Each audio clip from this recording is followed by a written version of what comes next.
একটা জিনিস আপনি বুঝতে পারতেছেন, মাদানী হুজুরের মতো মানুষ 2টা বিয়ে করছে, প্লাস উনি ফেসবুকে এসে উল্লাস করতেছে, এটা কোনোভাবেই মেনে নেওয়ার মতো বিষয় না। গাজীপুরে তো 4 খুন। গাজীপুরে 4 খুন? হ্যাঁ। 4 খুন করে ফেলাইছে গাজীপুরে? হ্যাঁ। না, এটা কোনো বিষয় না। কিন্তু বিষয় হচ্ছে কিভাবে মাদানী হুজুর 2টা বিয়ে করে। এটা নিয়ে শাহবাগে খুব দ্রুত তীব্র আন্দোলন হবে, শাহবাগীরা এটা নিয়ে মাঠে নামবে।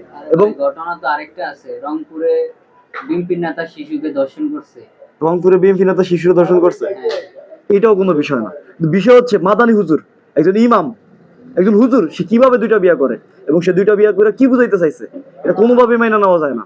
এটা নিয়ে শাহবাগে ভাই ঘটনা তো আরেকটা আছে, কি ফেনীতে ইমামের নামে মিথ্যা মামলা সাজাইছে যে ধর্ষণের।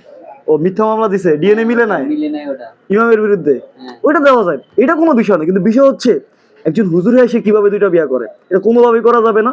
দেশব্যাপী কঠোর এবং দুর্বার আন্দোলন গড়ে তুলতে হবে। আমি আহ্বান জানাই নারীবাদীদেরকে। ভাই হাওড়ে যে পানির নিচে ধান তলায় গেছে ওটা, হাওরে পানির তলে ধান তলায় গেছে, হ্যাঁ ওটা এটা না, এটাও কোনো বিষয় না। মূল বিষয় হচ্ছে মাদানী হুজুর 2টা বিয়ে করছে, এটা নিয়ে কঠোর থেকে কঠোর আন্দোলন করতে হবে।